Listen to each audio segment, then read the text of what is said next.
problem is there's a lawnmower right here, and I don't know where to move it. So pretty much this half of the frame is just taken up by a lawnmower. And so either I move my camera. Doesn't look too bad actually.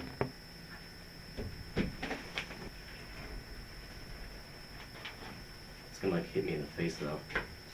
Oh well. Time to do the intro part.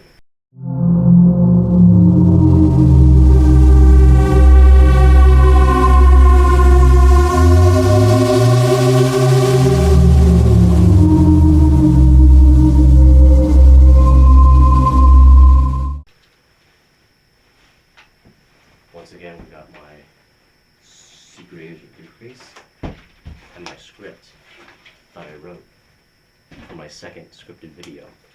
I wish I had staples because it's like 5 pages long, and I'm gonna like run out of pages. Whatever, it's fine. Sure, you all know of the cryptid known as Bigfoot, because if you didn't, wow, give yourself a pat on the back. For the one person who didn't know about Bigfoot, it's a humanoid cryptid resembling a large bipedal ape, similar to the Yeti, Sasquatch, and the Yowie. So I'm going to talk about some folklore surrounding it, some famous sightings, and even find out where it might fit evolutionary. For that last bit, keep in mind I am an idiot in my shed talking about Bigfoot and drinking Dr. Pepper. If you want to sponsor me, I'll do it for 3 Skittles and a piece of toast. It's never happening, but anyways, the point is, I sometimes have no idea what I'm saying. If you think you know better, please let me know in the comments. You could research it yourself. Also, one more thing. I don't believe in Bigfoot that much. I think the idea of it is highly unlikely. So don't use this as like proof or anything of your Bigfoot conspiracy theories. What I'm going to be doing is going over like some myths and some folklore surrounding Bigfoot. So, because I know a lot of you out there looking for a video where they're like, Bigfoot, proof Bigfoot exists, or like, Bigfoot caught on camera. This is unfortunately not the video for you. There are videos, plenty of videos like that out there that you can probably just find. And why do I always end up talking about feet? Speaking of feet, I was skeptical or not whether I should wear my fancy shoes with this like fancy outfit that I wore to my concert once. Well, then I was like, nah, I'm just gonna wear my Keen sandals. I still got the fancy pants though. Like the fancy pants. If I rip these or get them dirty, I'm gonna be very upset. I need like a table in here. In America, we have the Bigfoot, the Sasquatch, and the skunk ape. The skunk ape is usually like in Florida and stuff. Bigfoot is usually like Pacific Northwest. I'm pretty sure there's probably stuff like in the middle. Sasquatch is like the native peoples had like stories of the Sasquatch, and it's like the word Sasquatch comes from those stories and stuff. First stories of Bigfoot came from indigenous people of North America. They usually depict a species of man-eating 8-foot-tall ape-like creatures covered in dark hair that emit a powerful stench. Hence the name in some places, skunk ape. They typically have like a boogeyman type figure and come at night to eat children who misbehave.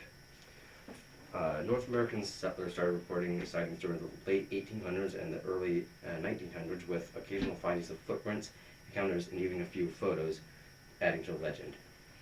Some examples of Bigfoot stories. Ape Canyon in 1924, prospectors claimed hostile gorilla men, in quotes, attacked their cabin with boulders on Mount St. Helens in Washington. First Nations lore. Pacific Northwest tribes have centuries-old stories of hairy giant mountain beings, Saquets, in parentheses. I did not write this script. This is like stolen from Google and stuff. Saskats that inhabited the high forest, sometimes tied to the spirit realm. That's where like the pronunciation of Sasquatch came from. Okay, so I looked for traditional legends about Bigfoot, and I could not find a single one. I looked for like hours on Google. I was like searching traditional stories about Bigfoot, traditional Bigfoot stories from Native American peoples, and there's like Bigfoot is a Sasquatch-like figure, and it's like, no, I want the stories themselves. It's like Bigfoot like often has like, they're telling me about the stories, they're telling me the stories exist, but they don't actually tell the stories. So I I remember one from a museum, and then I was like really close to giving up, and I finally found like a source from like this random PDF, and then it was like the same story that I found in the museum. So I like had the museum story. I found it, so I just copy pasted that story. That's what I found my story. And I was like, oh, I have the same story twice. So I was putting it that I got from that lady in the museum with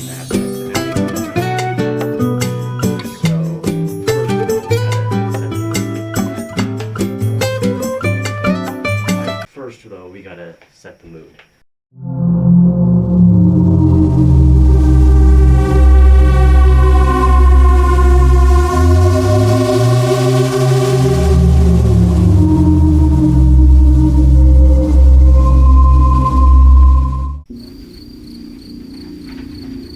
And finally, we can start our story.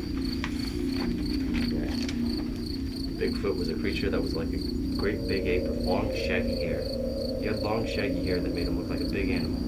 But he was good in a way, because he ate the animals that might harm people. He kept the grizzly bear, mountain lion, wolf, and other large animals away. During the hot summer nights, all the animals would come out together down from the hills to drink from the Tule River. Bigfoot liked to catch the animals down by the river. He would eat them, bones and all. It was pleasant and cool by the river on hot summer nights. That is where grown-ups like to take a swim. Even though the people feared that Bigfoot, the hairy man, might come down to the river, people still like to swim at the river at night. Parents always warned their children, don't go near the river at night, you might run into Bigfoot. Now Bigfoot usually eats animals, but parents said if he can't find any animals and he is very hungry, he will eat you. Bigfoot, the hairy man, doesn't leave a speck or a trace. If he eats you up, bones and all, we won't know where you have gone or what happened to you. Some people say Bigfoot, the hairy man, still roams around the hills around the Tule River. He comes along the trail at night and scares a lot of people. When you hear him, you know it's something very big because he makes a big sound, not a little sound. Children are cautioned not to make fun of his picture and the painted rock or play around the place because it would make him hear you and come after you. Parents warn their children, you're going to meet him on the road if you stay out too late at night. Children have learned always to come home early. Children have always learned always to come home early.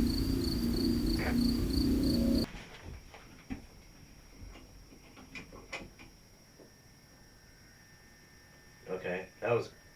Oh, okay. Oh, there's so much wax in there. Melted wax.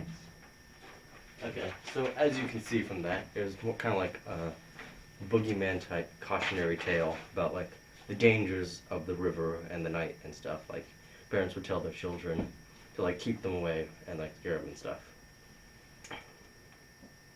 The story was found on pictographs in a cave on the Tule River Indian Reservation east of Porterville, California. They depict the hairy man myth as well as creation myths and other folk stories. And I read into this, and I was actually, as I was writing the script, I was like, had a video playing in the background of like a collection of like 3 stories of like the myths that were in the cave. I think that this one is the only like Bigfoot story on there though. So, but they're really cool stories. There's like a creation one, and like one where a guy fights a dragon. Anyways. Oh, wait, I noticed I'm still on this one. Okay. So, I think that's it for the folklore part. Let's just jump into...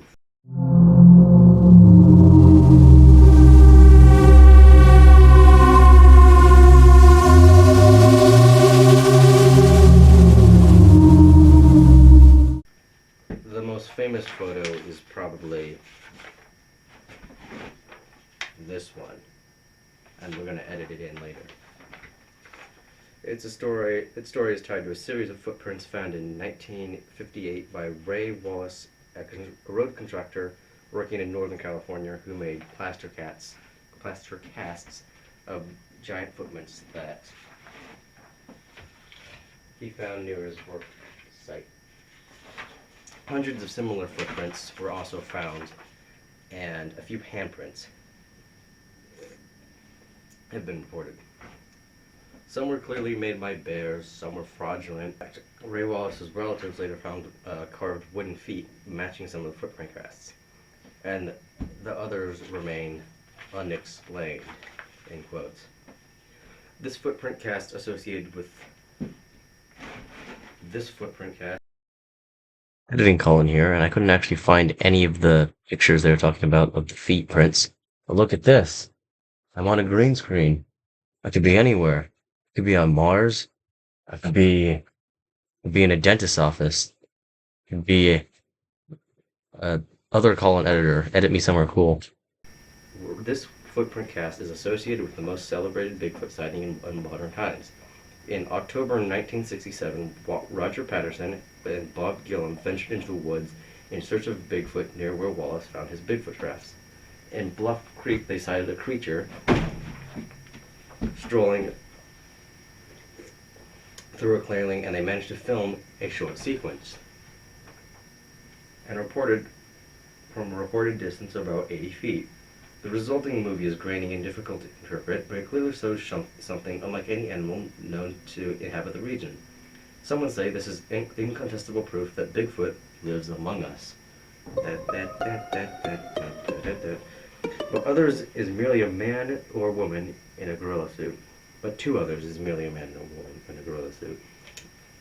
I stole it from a website. These aren't my words. These are like... I kind of modified what the website said, but this is like the website talking, not me. I believe it's a guy in a gorilla suit, because most animals, I'll either like play a video here. Oh yeah, I'll play a video. I'll find like a deer or something, but most animals aren't gonna be moving this way. They're either gonna be moving either slower, or if they see you as an immediate threat, they're gonna be moving faster. For example. They're gonna be like grazing, but like slowly moving away, or they're gonna, if like they see you as like a threat, they're just gonna like bolt. So any animal like this isn't gonna move the same way that the video shows. Which a lot of modern day videos, like when they're trying to do like Bigfoot sightings, they'll do a much better job of capturing how an actual animal would move. It's kind of like sitting there and it's kind of like moving a little bit, and it's not like moving all that much. But that video just like is really not how most animals would move in nature. The second animal comes from Blossburg, Washington. So this guy called John Green went out because he got told of a crippled Sasquatch based off tracks found near Joe Rhodes, who was found by Joe Rhodes, who was a butcher in the neighboring town of Corville. He apparently found the tracks near the Blossburg garbage dump, and one foot appeared to be damaged. Here are the tracks. Anyways, he finds the tracks and he makes a cast, and he finds some more, but I don't think he said he ever actually saw Bigfoot, so as Bigfoot stories is kind of boring. Like, he found the tracks, and then I was reading articles, like, a lot. So basically the story goes, this guy calls him out. He says, hey, we found Bigfoot tracks near this dump, and then it looks like one of them's crippled. And then he's like out there, he goes like out there, wow, Bigfoot tracks. And then he's like walking around, and like some locals like got damaged the tracks or whatever because they're walking around them. And then he like over the course like 6 months or so, he just finds more tracks and is like, yep, those are tracks. And then that's pretty much it. Yeah. And that's good. I think for the sightings, it's usually the same story. It's like tracks, and then Bigfoot, and then, so let's move on to biology and possible explanations.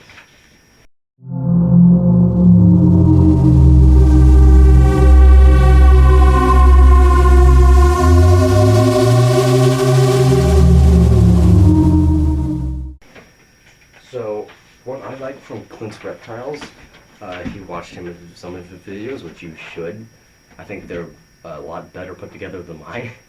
But anyways, it says that it could be an ape with human-like intelligence, purposely avoiding humans, and he compares it to like okapis and mountain gorillas hiding away in like rainforests and stuff, very dense not very populated areas, so that's why no one's ever seen one, because they're directly trying to avoid them, and because okapis and mountain gorillas, they weren't really trying to avoid anyone, they just were. So if someone with near human intelligence was like directly trying to avoid humans versus just going about their daily life, they'd be more likely to like avoid people and not be found. So he describes it like way better than I do. So you should go watch his like TikTok reacts video. I think it's like the second one or something. Let's dive into what people think it could be. Bears. I don't need to explain this a lot to you. Black bears, they could look like Bigfoot when they stand up. They could be like doing a threat display, or they could be injured. It's probably like if it's dusk or something, it's like dark. It could be pretty easy to confuse a bear for like Bigfoot. It sounds like completely rational. Number 2 is humans. Like humans have been mistaken for Bigfoot, with some incidences like in 2013, a 21-year-old man accidentally shot his friend in the back during a Bigfoot hunt because he thought he was a Bigfoot. And in 2017, a shamist wearing clothing made of animal furs was vacationing in North Carolina forest when local reports of alleged Bigfoot sightings flooded in. The Greenville Police Department issued a public notice not to shoot Bigfoot for fear of mistakenly injuring or killing someone in a fursuit. In 2018, a person was shot at multiple times by a hunter near Helena Mountain who claimed he mistook him for Bigfoot. So, yeah. Because they're both apes, so they both have that Bigfoot looking look to them. And if you're like wearing furs, or if it's just dark and it's hard to tell what's happening, then yeah, you could 100% mistake something for like a Bigfoot. And then there are also like hermits and like feral humans that like add to the Bigfoot sighting. I'm pretty sure all of this is on Wikipedia, so if you want to look into this, you can just go on Wikipedia. It's where I'm getting like a lot of this possible explanations bit from. Some proposed sightings of Bigfoot may have simply been observing, simply be people observing and misidentifying known great apes such as chimpanzees, gorillas, orangutans, and they like escape from captivity. I think this is a little more far-fetched because like that doesn't happen as often as there are bears, and so yeah. This explanation is often proposed in relation to the skunk ape, as some scientists argue that human climate, like the southeastern United States, could potentially support a population of escaped apes. Yeah, and of course there will always be hoaxes. Like, it's pretty easy to fake a Bigfoot. Just get a chip mask and like fursuit, and like bring your camera out somewhere and like set the quality to like really low. Go out at night and like, oh my god, it was Bigfoot, like for like 1 second. Another theory, it could be something like Gigantopithecus. Here's a photo, which is a giant ape that went extinct, I believe, during the last ice age. Some people think it like still exists to this day, and people are like mistaking it for Bigfoot. I don't personally believe that because we don't have any like fossils or anything to prove it's like still alive, so we have no real reason to believe Gigantopithecus still exists. And even if it does, I don't know, it doesn't. I don't think it does, because like, and then also the big thing is it doesn't live in North America. It lives in China. That's where most of the fossils we found of it are from, so I don't think there's really any way it could be a Gigantopithecus. Just because of that, we have no fossils here. No, if it was in North America, we have fossils. We'd have probably have seen it by now. And like people say, maybe it could have crossed on an ice bridge, but even then, we'd still have fossils of it, and we just don't have any fossils in North America. And it's like all the way in China. If it was in North America, we'd have fossils from China to here. So there's just no way it could be like a Gigantopithecus. And so that got me thinking, are there any like other extinct apes in North America? And the answer to that is no. I think the last primates were like cat-sized lemurs that died out around 300 million years ago, which makes it pretty hard to place on the evolutionary tree because, as I said, the last thing in America, last primate in America died out 3 million years ago. You really can't put it anywhere because I was not going to just look at general shape or like body stuff. Like I was thinking of like putting it near like gorillas or something, but I don't think I can because there aren't any like great apes or anything in North America. So it's just hard to put on there because I'd be looking at like locations as well as species. Yeah, final thoughts. I don't think it exists, but it'd be really cool if it did. There's just like a lot of things against it. It's like really easy to hoax, and yeah. So I think that wraps up this video. Oh crap, I forgot to write an outro. Thank you for watching. I hope you enjoyed. If there's anything else you'd like me to cover or like do a follow-up video on, I would be happy to do it. I really don't want this channel to become like a conspiracy theory channel, though. I like to stick to more, I don't know, like lectures on like teaching you guys stuff. So if you have any ideas on what kind of videos you want to see me do next, let me know. I don't have like a specific theme I like to stick to in these videos. I just kind of like do whatever I want to do, which is cool because of the name Wet Moose Studios. It doesn't really imply I do anything, and the kind of content I make is like so far spaced out that it doesn't really need a theme or something. For example, my shorts have nothing to do at all with what I make, and I'm still kind of working on the Ghost Boy movie, so this is like a fun thing for me to do in between. And so yeah, if you want to see me do like cover anything else, just let me know in the comments. And with that, please like, subscribe, and Dr. Pepper sponsor me. Jagger's hot. I'm working in like my shed, and then obviously you can see this video took a long time to make. I think this is the most preparation I've ever done on a video, except for the Ghost Boy movie, but I haven't made the Ghost Boy movie yet, so I brought like a ton of stuff in here. I have 2 lighters, a roll of Mentos, a candle, the can of Dr. Pepper. Did you know Dr. Pepper made cans this big? It's like the size of a monster can. It's like almost the size of the candle. And I have my briefcase, and I have my computer. I'm not sure where I brought my computer down. I don't really need it. But yeah, oh well.